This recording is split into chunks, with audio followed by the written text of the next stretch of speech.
Hello everyone out there on the internet, I am Jack.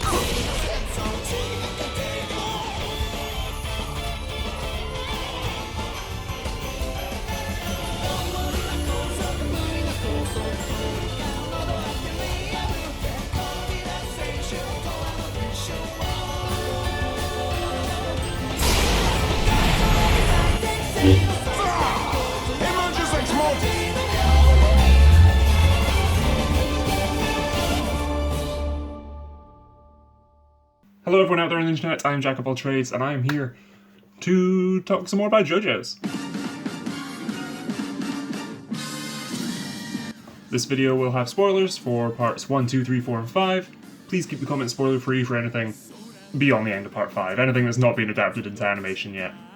So last week's video I went over my thoughts on the series as a whole, sort of part by part. And in this video I'm going to go into some more of the specifics and characters, villains, JoJo's, outros, intros, stuff like that. And just to be weird, let's start with the endings. For the record, I like most of the endings. Some of them aren't as strong as the others, but I like them all. Number 10, Freaking You. The first version of it kind of sucks, and I think everyone knows that. I'm pretty sure this will be everyone's least favorite of the 80s. It's just PNGs of the characters in poses, panning across the screen with a disco ball spinning behind them. It works. It's not great.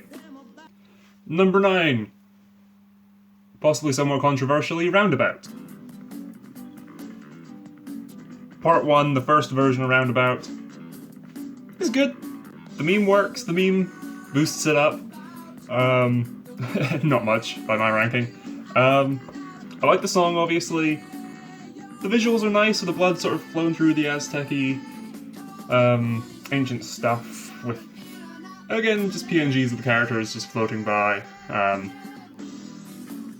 Thankfully, there's not many of the outros that are just that. That said, number 8, Roundabout 2 from Part 2. When I saw this as the outro, I thought, oh, this is really cool, because JoJo's is this really long series. And the Part 2 outro, the second bit of Roundabout, starts where Part 1 ended. So I thought all the EDs would connect together in this big long... You could stitch them all together and just hit play, and you get this big long video. I thought that would be what it is, and that'd be really cool. A little let down that it wasn't, but again, this is just PNGs floating by against the background. But this is better because it's building on the first one. Yeah. Number 7, Freaking You Part 2. This one is much better. This is sort of the last of the still images floating by. Where we have this time sort of the animation of the vines or plants growing behind them. And it's nice to get inclusions of like Trish and stuff as the series progressed to this point.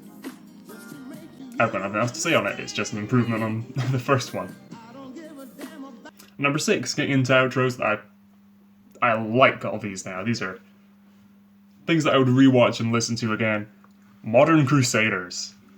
I don't know why I like this one more than the others, because this is just a still image, a filter over top, just panning up this image of all the stands and everything, but the artwork for it, of all the stands sort of in this pillar, in this statue, how they all sort of mesh together and stuff.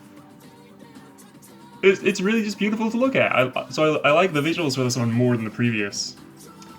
And I like the song more than the previous.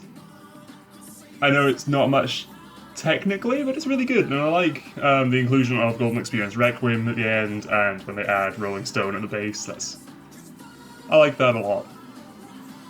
Number 5 and 4, the Oingo Boingo Brothers and Whole Horse Boingo outros.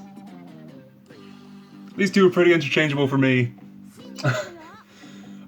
I love the art style for this. It's meant to look ugly and a bit wonky, but so much detail goes into it.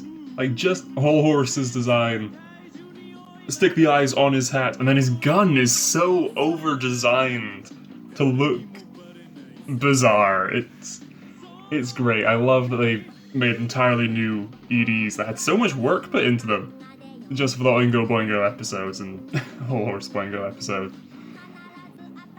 They really took me off guard when the first one happened, and then I was telling like, oh come on, we need it for the whole horse one, and we got it as well. That was with an entirely new song. Well, not new song, but it's the next verse of the song. It's these two are great fun.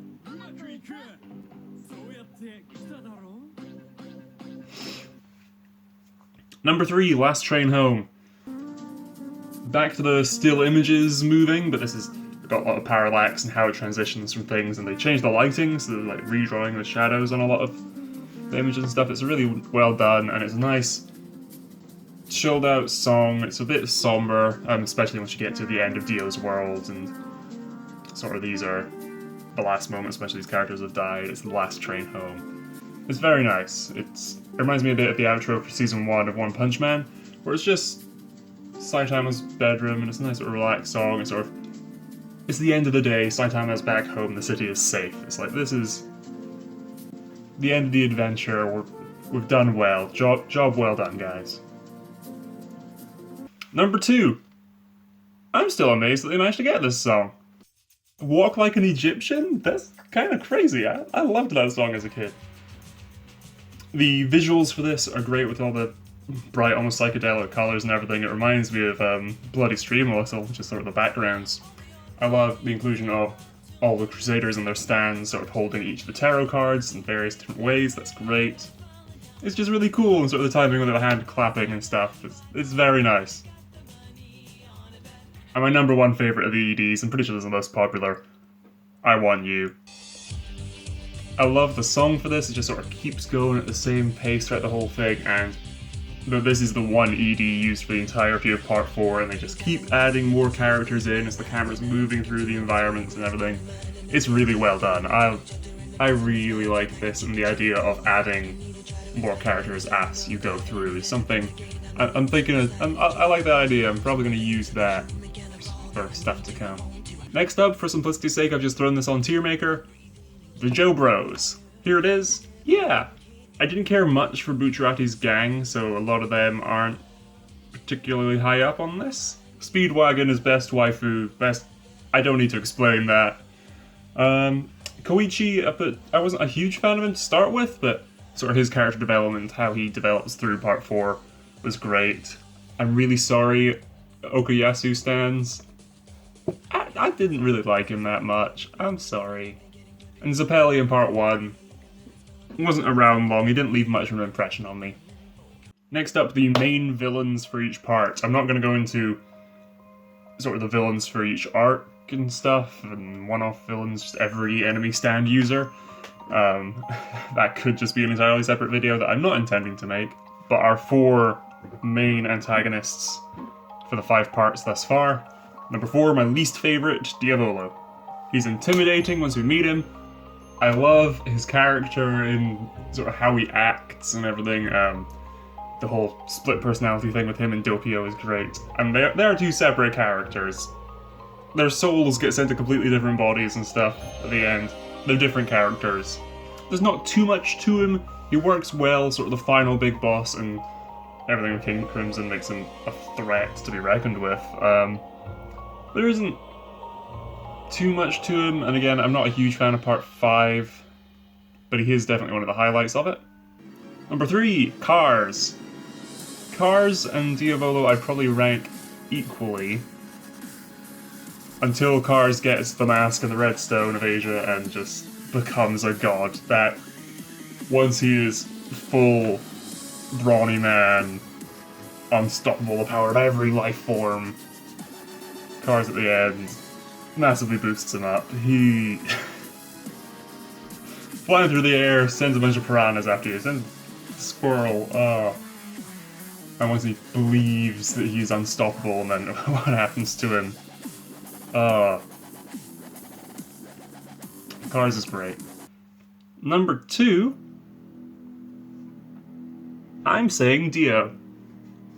Dio is amazing. Part 1, he's okay. Part 3, he's great. The memes and everything boost him. He works well as the maniacal, just pure evil at the end of part 3, but there's not much to him, in a sense. He works well for what he's meant to be, and I really enjoy that. I just wish we got more of who Dio is as a person. Which is where my number 1 excels, Yoshikage Kira. Everything Araki does with Kira throughout part 4 is great, just having him just a character in the town to start with, even in the intro for part 4, for Crazy Noisy Bizarre Town, you have all the stand users flying past. It's not like he's the last one or he's sort of looming as a threat or anything. He's just one of the ones that fly past. No focus is drawn to him, which is exactly how it should be. That's how he is. He wants to just blend in and live a normal life. Killing women and taking their hands and yeah. The final fight with him and going to see Raimi in the alleyway and everything is great at the end. I love his father when he shows up in the photograph before Bites the Dust is awakened, where he's sort of biting his hand and his dad's like, oh no, my son, no. Oh, Dad's here for you. That's great. I just really liked the in part 4 that it's people always compare it to like a slice of life, but then there's just this serial killer in the background and everything, and trying to get the sandwich bag back. Kira's great. Yoshikage Kira, my favorite JoJo villain. I don't want this video to be super long, so again, I've just used a tier maker for this. Here's my ranking for the stands. Within each rank, they're not in any particular order. Rank by rank. F tier. I can't even remember the name of some of these. Tower of Grey, from what I remember, it's a fly. I don't remember anything interesting about it, really. It was a cool setting on the plane that anyone could have been the stand user and everything. Deep Blue Sea, Dark Blue Moon was Swimmy Punchy Boy. I had to look up what this one was, but Empress, yeah, not that memorable. The MC Escher stand, whatever it was called, and the Rock Paper Scissors Rochambeau Kids stand, E tier. A lot of these are just okay to me.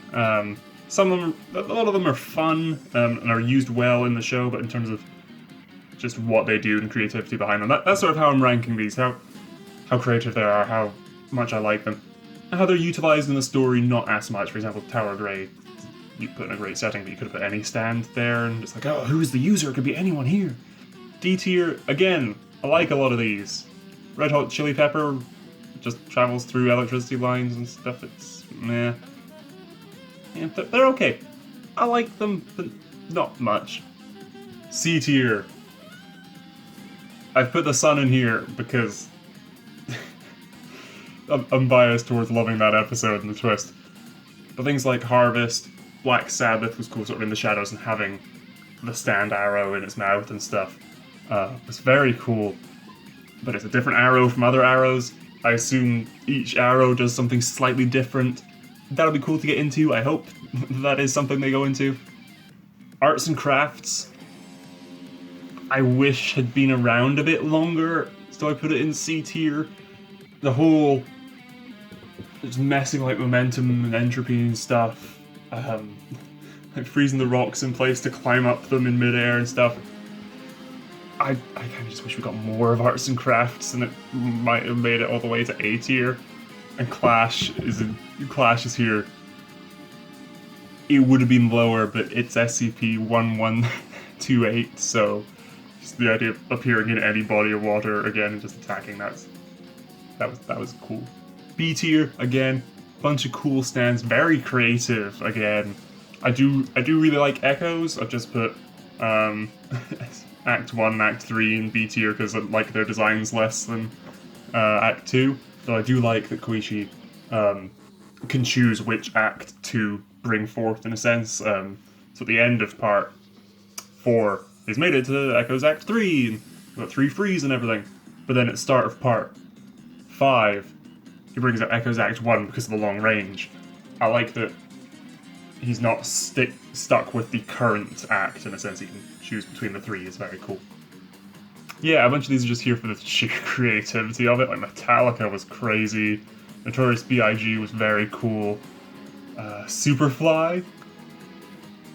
I love Superfly. That was crazy. A tier. Thoth is crazy. The idea of like, I'm noticing I put Thoth and Epitaph in the same tier. And I know people don't like Thoth as much because it's just manifest. It's just a book, but the art style of it and everything, how it predicts the future, but it keeps getting like misinterpreted and stuff, is great, and it's used comedically, which really works for it. However, Epitaph is cool, being like Doppio's stand, and like, sort of seeing everything behind the hair. I shouldn't have tied my hair back for this. Sort of using Epitaph to project the 10 seconds ahead onto the bangs, onto their hair is very, very clever. I like that idea. Earth, Wind, and Fire. He's not a stand, he's an alien! Cheap Trick! I like Cheap Trick. That was really fun and cool that it sort of jumps from person to person because the user wasn't strong enough to properly control it and stuff. I really liked the Cheap Trick story. I know a lot of people don't, and that kind of annoys me. Abakio's replay, Bucharest, the Zipper Man, Sticky Fingers. Green Days, sort of the mold and everything, and anything at a lower altitude. How did you come up with that? Oh, okay, it makes like mold appear on stuff. Typically that would be, oh, it just appears on things within a certain radius or things that it touches. But no, anything at a lower altitude? How did Araki come up with that? That's so creative. S tier. Okay, so we're going through these one by one. Hermit Purple. I really love Hermit Purple.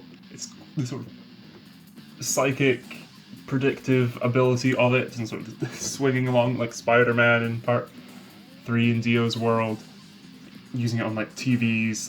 The punching the camera is still great. My favorite thing for the punching the camera. Just play the clip. My stand is Hermit Purple, and my ability activates when I punch a camera. How did you figure that one out? Trial and error. Trial and error, yeah, how else would you have found out that's how it worked? Star Platinum, the world, great, and I love that sort of, in Part 4, Star Platinum is referred to as Star Platinum, the world, that's really cool. Crazy Diamond, I really love that it's not just, punches something and breaks it, it's not just punches something and breaks it, and then all the pieces come back together. It's that all the pieces come back together however Josuke wants them to, and you can rebuild things differently from how they're meant to be. It's Overhaul. It's alchemy. I just clocked onto that. That's essentially what this is, taking things apart and reconstructing them. It's alchemy. That's why I like it so much. Heaven's Door. Yes. Heaven's Door is so creative. I love that Rohan has it. It's not someone who would abuse it for like profit and stuff. It's just like, oh no, he wants his work to be read. He's not gonna force people to like give him money or anything for. He's not gonna force people to buy his stuff. And I've always been curious. The one thing, it might be in like one of the OVAs or one of the books or something about Rohan. But when he starts off and he's using it before he sort of manifests Heaven's Door as like a humanoid stand, when it's just showing people on paper his artwork. What if he drew on like a massive billboard and put that up in town? Would anyone, and like using a stand on that, would anyone that sees that fall victim to Heaven's Door? That's been in my head. It's like, oh, what if a villain, what if one of the antagonists had Heaven's Door? That'd be quite a threat. Speaking of villainous stands, certainly pose a threat. Killer Queen and Killer Queen Bites the Dust. Just anything he touches can then be remotely detonated as a bomb. That's really clever. Things like in the Bites the Dust arc, he kisses Hayato's mum. Does that mean, for all we know in that moment, he could have just planted a bomb and he can just blow her up at any time? Like, anything he touches, for all we, the viewers, know, could have been turned into a bomb. I love the idea that he could perhaps set up multiple bombs throughout town as like contingencies and things like that. There's a lot of really creative ways that Killer Queen can be used. And then Bites the Dust. Of course it's an S tier. That was a crazy reveal. I love... Bites the Dust was great. King Crimson, I have somewhat come around to since last week's video. I said that I really liked him. I really liked it. The sort of raising time and stuff. It's just, how does King Crimson work? I saw a video that explained it. I think I get it. So basically, if you were to, yeah, makes perfect sense. Silver Chariot Requiem, sort of putting everyone to sleep and swapping souls was very cool. I like that Requiem stands essentially get an entirely new ability, almost totally different to what they got before, which I think is also part of the difference. Like Killer Queen Bites the Dust isn't, it just gains a new ability. Again, we need to go into that. Please explain that in a future part. But that, you know, Bites the Dust is just like an extension of it. It's still blowing things up. Whereas Silver Chariot, sort of fencing robot knight that get faster as it loses, takes off armor and stuff. What does that have to do with making everyone fall asleep and swap their souls? It's an entirely new ability and an entirely new design. I love the sort of liquid metal, sort of Three Musketeers sort of look it has with a hat and everything now. That's very cool. And then, of course, Golden Experience Requiem. What it does to Diavolo has sort of got me thinking we won't see Giorno again, because how is there tension in any fight with how powerful Golden Experience Requiem is? Which is why I'm glad that it didn't happen until the very end, because again, there'd be no tension in any fights throughout Part 5 if that had happened like halfway through, which is, okay, Giorno's gonna win. That's just so OP, and I significantly prefer the design of Requiem over the original Golden Experience. But yeah, my thoughts on the stands. Our 5 JoJo's, however, it's no surprise Giorno's my least favorite. He's just really bland. There's not much to his character, which I guess is the thing. He's more reserved and stuff, more calculating than others perhaps, but I think Josuke sort of does that better. Number 4, Jonathan, the OG. He's okay. He's a bit of a bland protagonist, but it's fine. He works for what he's meant to do.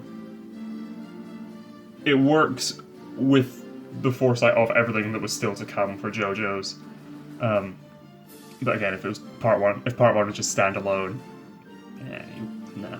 Number 3, Josuke. Josuke's a lot of fun. I really like Josuke. I do still think that him versus Kira at the end could have been set up more. We could have done it with a bit more focus on him throughout Part 4. To sort of give the backing for him being the guy who takes him down, apart from the ambulance. Yeah, though. Other than that, that's just me wanting more of the character. That's not even a complaint. I just wanted a bit more focus on him. Number 2, Jotaro. Wasn't a huge fan in Part 3. I liked him fine in Part 3, but Part 4 is when, yeah, just him as sort of more the mentor type. I preferred that over Part 3. He plays off the Crusaders and the Mario Warriors really well. Sort of his interactions with the other characters is what really helps him, especially in Part 4 again. Yeah, I don't have too much to say. I just really like him. He's not my favorite though. Joseph! Yes! Joseph is amazing. I want to see him in Part 6, but I doubt it. He was fun in Part 2. Good to see him again in Part 3, and seeing him again in Part 4 took me completely by surprise. But I love sort of following him. I know a lot of people think that Part 3 did him bad, but I don't think so. He was getting older. Hermit Purple is one of my favourite stands, just that it's not a strictly offensive thing, but he uses it in a lot of creative ways and everything, and even, again, just in Part 2 when he's just using Hamon. Joseph's my favourite. I need to stop myself going on a tangent. Right, next. Then finally, let's end this video off with the openings. I've just sort of lumped all the alternate versions of openings and everything together and just looking at the song, the opening, as one thing, rather than all the variants. Again, I love all the JoJo openings, more than the endings, but my least favourite is Fighting Gold. The start with the sort of silhouettes and the chains and everything and all that imagery and stuff, it's okay, and then the sort of the transitions like the sand and everything, it's good, it's okay. But let's be real,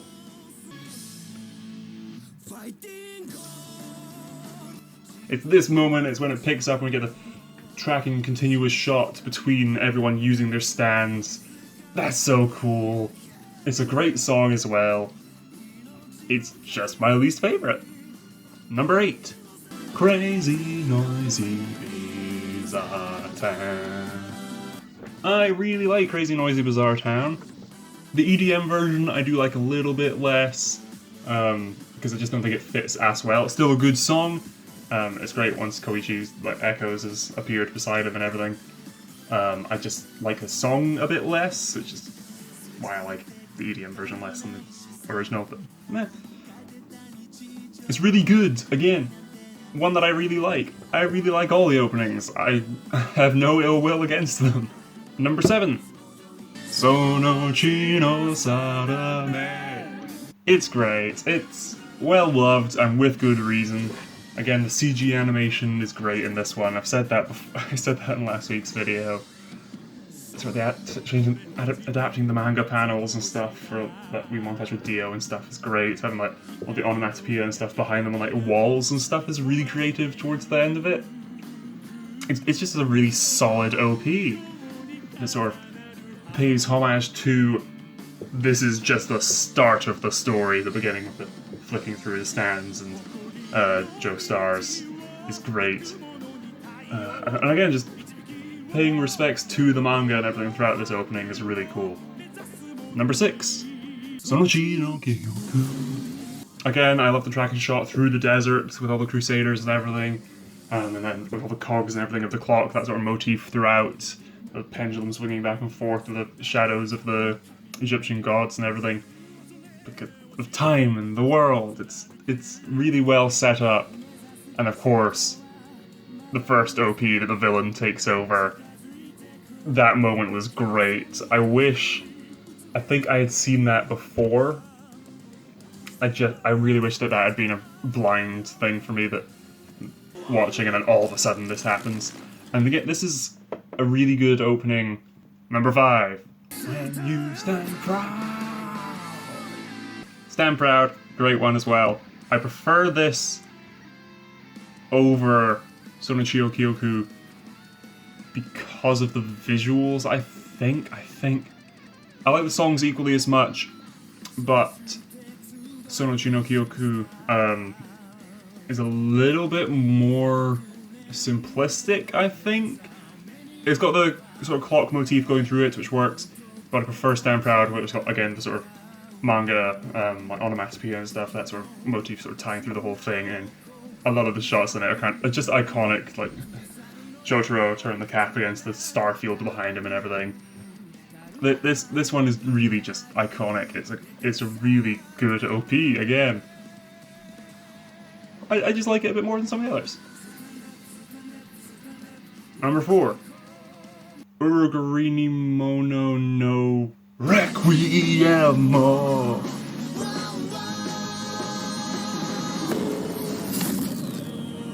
This is great. It's a really great song. Again, the villain takeover and the Golden Experience takeover from that. This is, it's great. One of the few ones with like 3 versions, I think. This is the only ED that's got that. And even then you could argue it has more when it's got like the shortened version that skips the more relaxed opening, which I don't like. I prefer the full version than when in the show we just skip straight to the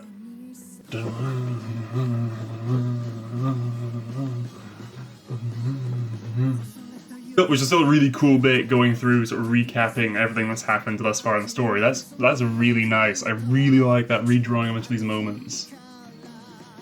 And how they change up things before the full craziness, where they just have like Doppio, and then it sort of transitions into Diavolo with the sort of sketchy stuff over top. That's really cool. I like that they changed that as well, and sort of the build up to the big King Crimson takeovers and stuff towards the end of the OP. And I like the reveal. I like the reveal at the end of Part 5 that the sort of kissing the hand. That's Giorno. That's from the end of the story, because I thought that might be a bit of Diavolo's backstory that would get revealed. and it completely slipped my mind until we saw the same shots later. I'm like, oh, that's really clever. I really like that. Yeah, this is one of my favorite OPs from the set, along with the next ones. Bloody Stream, of course. Bloody Stream is excellent. It still holds up. It was the second OP. It's still great. Again, the CG really works, but then sort of just doing the silhouettes and everything, the crazy colors and backgrounds, and Pillar Man. It's a really good OP. I can't say anything new that hasn't already been said, other than more subjective things. Like, it's synced really well with the music, and sort of just brief sort of reaction shots of Smokey and Speedwagon and stuff. It's great. All in all, a great standalone package. Of course, I didn't notice the spoilers in it until right before they were spoiled. Again, I think just that episode before it happened, I realized. But yeah, that didn't bother me much, though in retrospect, it's like, people smarter than me would have caught on to that beforehand and realized, oh no, Caesar's gonna die. Again, that's why this one's only at number 3, because with the benefit of hindsight, looking back at it, that was a bit of a dumb decision to include that, wasn't it? It's like the Attack on Titan Season 3 Part 2 opening that starts... Spoilers for Attack on Titan Season 3 Part 2, by the way. It starts with the nuclear Bertolt transformation. It's like... I found that crazy, but I love what SOS Bros did. Where their editor covered up all the spoilers. Just... Number 2! Anywhere I'll chase you, I'll always chase you. Anytime chase you, there's no escape. I don't know why so many people don't like Chase. It's a really good OP, I think. It fits sort of the darker turn the story takes from this point on. Sort of a lot of the imagery, the really awesome sort of sketchy style as we go down Raimi's alley and stuff. My great shot of everyone bringing forth their stand as sort of the barrage of attacks. It's like, it's really cool in the final shot where it goes up to Kira and turns around, it's Killer Queen's eye. A lot of really good imagery throughout this one. I love sort of the roundabout at the start with all our main characters, sort of the shots of the bodies and suitcases, the canned hands and stuff, the hands in the fridge and stuff. I really like Chase. It's a really good song as well. I don't know why so many people don't seem to. Which of course means if you're keeping track of number 1, Great Days. And of course, the Kira Bites the Dust variant of this. That's probably why this OP is so high, because it's a really good OP. But then the Bites the Dust takeover is great. And then just a little bit at the very end when all the characters turn around and see Kira. That slight change from the original is great as well. It feels almost like it was designed very much so with Bites the Dust in mind. The sort of still images of everyone going through the town, going about the day, so then when it's played backwards, that works really well. The repeating bit with Rohan's porch, that's really cool. I like a lot of the Part 4 openings that sort of show you parts of the town and everything. This is sort of the apex of that to me, and everyone, let the joy of love take you higher. And sort of coming forward and posing and stuff. It's really cool. I really like Great Days. It's my favorite of the JoJo's OPs. Yeah.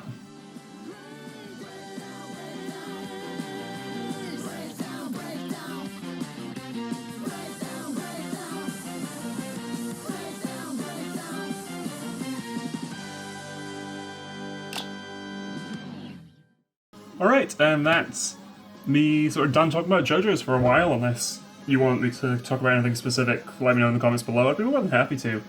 This is just sort of to go over my thoughts as I've watched it all during lockdown. And I'm glad to sort of be up to speed with it now. Looking forward to Part 6 whenever it's going to come out. Not got much to say, I just wanted this to be a bit of a quick video going over some of my more subjective thoughts on specific aspects of the story, while last week's was sort of looking at the story overall. Yeah, well, until next time, I have been Jack of all trades. Bye.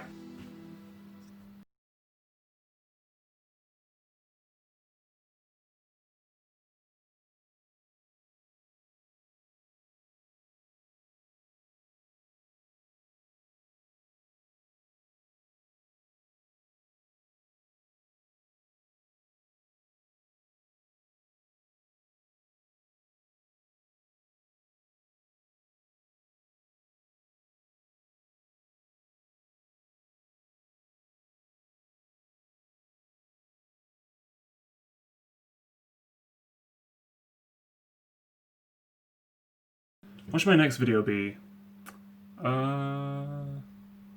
Right, I filmed my reaction to Book 3 of Infinity Train. I wonder if that's still topical to upload.